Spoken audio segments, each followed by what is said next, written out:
We have a variety of NHL news to talk about today, including the news that the Philadelphia Flyers will not be re-signing Claude Giroux. We also have an update on Carey Price. We have some signings, including one for the Habs, as well as one for the Minnesota Wild. We have some other news, too, on recently retired Henrik Lundqvist, and an update in the situation where Jimmy Hayes recently passed away. All that coming up next.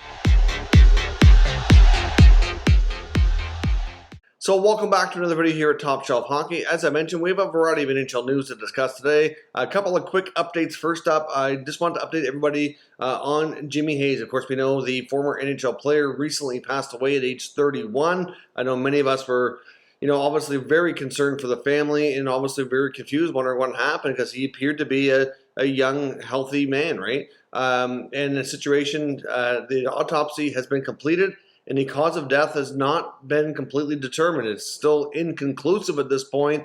So it's kind of, I don't know, I guess not completely odd because that does happen. They did send away for a toxicology report, which can take quite some time. It could be a few months before they get the results on that to see, obviously if there was any kind of other substances in the system or anything of that nature. But anyways, it's still not obvious or apparent what exactly was the cause of death for young former NHL player Jimmy Hayes. And I guess if we find out more information, we'll likely talk about it in a future video, but it could be some time before any additional information is made public. Now, another thing that came up recently was Henrik Lundqvist. We know he recently announced his retirement from the game of hockey, but just how close was he to making a return? There was some more remarks made by Hank, after announcing his retirement in Sweden, that we didn't really get into or talk about a whole lot before. I never had a chance to really just kind of see everything he had to say, but apparently things were really, really close.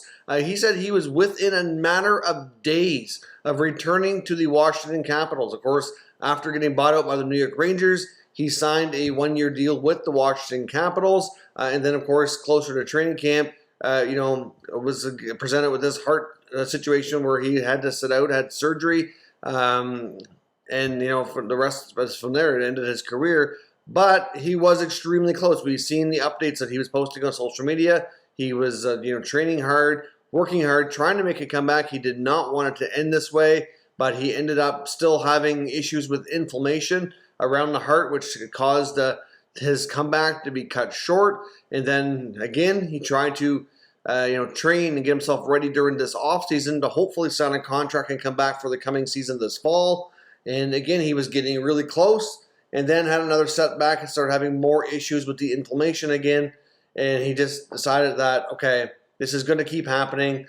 I guess it's just time. My body's just not able to continue on here. So this goes to show how hard he pushed, how hard he tried. He wanted the desire to keep playing, but it just that's kind of what happened. But he was very, very, very close to rejoining the Capitals for their Stanley Cup playoff run in hopes to work with them to have a chance to chase another Stanley Cup. Well, I guess the first one in his case, since that's something he was never able to accomplish during his playing career. Now, we also have some signings today as well as some other Habs news. A couple of things here related to Montreal. First up, the Habs have re-signed young forward Ryan Poehling. Poehling gets a 2-year contract. It's in year one, it's a two-way deal still, so there's still a good chance he'll spend time in the minor leagues for the upcoming season, but I guess we'll see how well he plays in camp and if he can force their hand into more playing time. But year two, it is a one-way contract, so obviously at that point, it's more likely that he gets more NHL time and gets more of a chance to succeed given the fact that they'd be more likely to lose him, putting him through waivers and all that kind of stuff. So we will see. This is certainly, in my opinion, a very important, pivotal year in the development of a young American forward, Ryan Poehling. If he can crack the Habs forward group as a regular this year, which I'm not entirely convinced that he can. I do think he can play well and fight for playing time and get some opportunity. That is certainly a real possibility.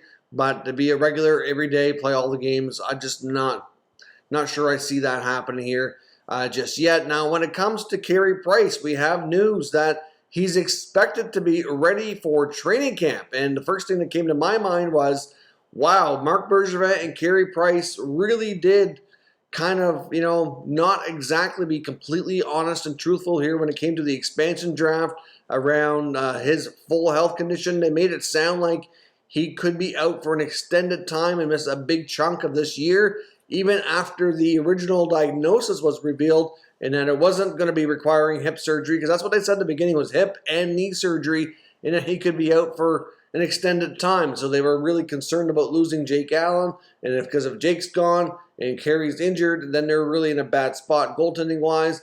And now, he's ready for camp, which is good for him. And you know what? To a degree, you have to understand that early on, sometimes before you have surgery and before you go through the recovery phase, some of those things are a little bit tricky and to estimate. And obviously, there could be some of that in here. I'm not completely saying that they, lied or that they really fabricated anything here. But at the end of the day, the whole expansion draft thing, it just makes you wonder, right? And I know that there's going to be people, regardless of what the truth is, that are going to question this and say they essentially weren't completely honest, making Seattle think that he was going to be out a long time. And it kind of helped them get around their expansion draft problem, like many teams obviously had. And they escaped it relatively unscathed, losing young defenseman Cale Fleury, who, it's difficult to say if he ever would have been a regular in the Habs blue line or not anyway, right? So really, at the end of the day, the expansion draft did not hurt all that much when it comes to the Montreal Canadiens. But just, I don't know, some interesting times there just to learn that information, that he is going to be ready for not only for the season, but for opening of camp. So every time you hear it gets pushed back further. So it goes to show that maybe what was wrong wasn't as serious as originally made up to believe. And I just know there's going to be questions arise from that. And certainly some people are going to accuse them of, maybe being misleading, regardless if they did or not. I mean, a lot of it we don't really know. But anyways, just an interesting note there. I thought I would throw that in now. Now, before we carry on with the rest of the video, I do need to pause for a moment and acknowledge our channel sponsor, Manscaped. Now, before we jump into today's trade talk, I do want to pause for a moment and acknowledge our channel sponsor, Manscaped. Top Shelf Hockey is proud to be sponsored by Manscaped. Of course, with Manscaped, we have a special offer here for all Top Shelf Hockey viewers where you can get 20% off and free shipping into all orders at manscaped.com. Now, of course, Manscaped just launched a brand new Lawnmower 4.0 trimmer, which is a fantastic product. They've taken the level up here, even again with the skin-safe replaceable blades. It's waterproof, it's wireless charging, has a travel lock on it, as well as a nice light so you don't miss what you're doing. So certainly a terrific product. Now, many people associate Manscaped with their trimmers, which is certainly kind of their top product, but they do have a lot of other great options as well, including what they call the Weed Whacker, which is another trimmer for your ears and nose. And they have a variety of deodorants and sprays as well, which also keep you fresh and are terrific as well. So certainly Manscaped has a lot to offer, and we certainly highly recommend all of their products. So check out manscaped.com and use promo code TSH for 20% off and free shipping.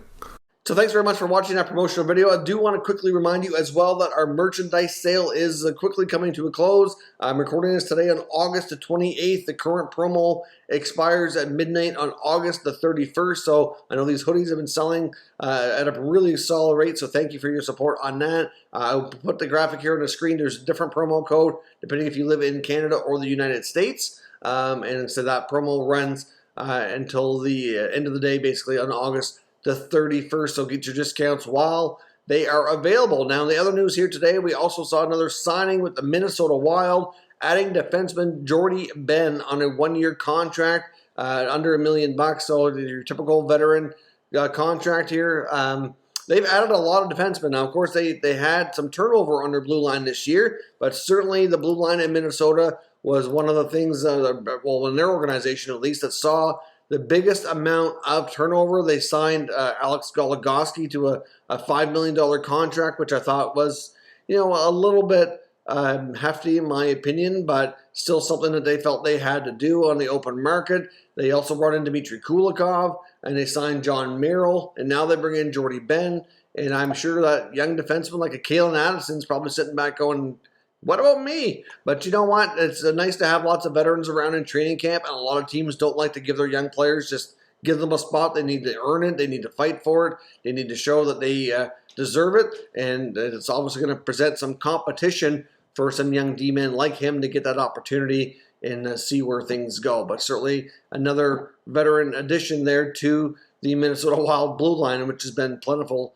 this offseason. Now, the other bigger news today, which I found interesting, recent interview here with Flyers GM Chuck Fletcher indicates that even though Captain Claude Giroux is entering the final year of his contract, which obviously makes him eligible for a contract extension, that it is not going to happen. Now, this is not, I'm not saying that he's automatically gone from the Flyers. That is not the case at all. But apparently, according to Fletcher, right from the horse's mouth here, he and Giroux and his agent have an agreement in place that they're not going to talk contract. They're going to let this play out. He's going to play out the string here, and they're going to revisit next offseason. Well, of course, depending on when their season ends, they'll have time to talk about things before free agency kicks in, and then they will re-examine the situation to see if they want to do an extension or where things are at. He said he was confident that they would probably want to continue and extend the working relationship, but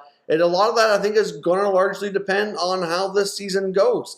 I mean, Claude Giroux has been the captain there for a long time. He's a real good hockey player, productive hockey player, but when teams don't win, changes are bound to be made. We saw the Flyers have extensive changes in turnover this past offseason, including longtime line mate Jake Voracek, obviously get traded for Cam Atkinson. There was countless other things. They have a completely revamped blue line in Philadelphia. I mean, obviously, they made some big trades for acquiring guys like Rasmus Ristolainen and Ryan Ellis, brought in Keith Yandel as a free agent after being bought out in Florida. In the forward groups outside of Atkinson, there wasn't a ton of changes. They did sign Derek Brassard and Nate Thompson, a couple of veteran depth pieces there. They bring in Martin Jones as a veteran goaltender to work with Carter Hart and in tandem that way. That I do have concerns over because Jones has not been good for quite some time. During his last probably 3 years in San Jose. And Carter Hart, his ability to bounce back is going to have a major role in how things are, a kind of outcome this year the Flyers end up having with their season. So, like I said, I do think that this is going to be a team that theoretically on paper looks like it's greatly improved, but they got to show it. And if it does not happen, I would think that changes are going to have to continue to be made, and something like that could impact the future of their captain, Claude Giroux, with the franchise. Maybe they decide it's time to move on. If we ended up in a situation, and I don't think we're going to, but if it did, I'm just saying if, because you just never know. The NHL is a very competitive league, and any team can win on any given night. I honestly believe that.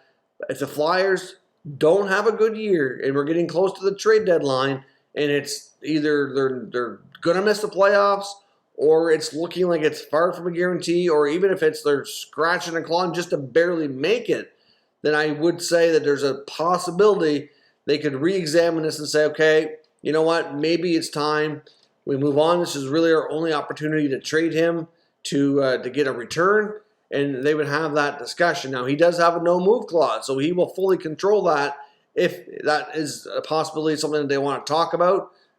So he's not going to get moved if he doesn't want to. But the fact that they've decided as a group between the GM, the player, and the agent to let this play out, see where things go, I think does create some uncertainty on his future. But for Flyers fans or Giroux fans that don't want to see him leave, I would not be stressing about this situation. It is not that unusual for this to happen, and there's still a decent chance he could re-sign with the Flyers, especially if things go well. I would suspect, though, given the fact that he's getting a little bit older. He's 33 years old right now. He will be 34 in January. That his next contract likely would have to be shorter term and obviously less money to fit within their financial situation as well. So let me know what your thoughts are. Is this a risky move by the Flyers? Should they extend him? Do you see this relationship continuing on even if they stay this course and everything plays out? Let me know your thoughts down in the comments. We'll discuss further. If you're new to this channel, make sure you subscribe and stick around. We will keep you up to date with all the latest news, rumors, and analysis on all 32 NHL teams. Thank you very much for watching, and I will catch you next time.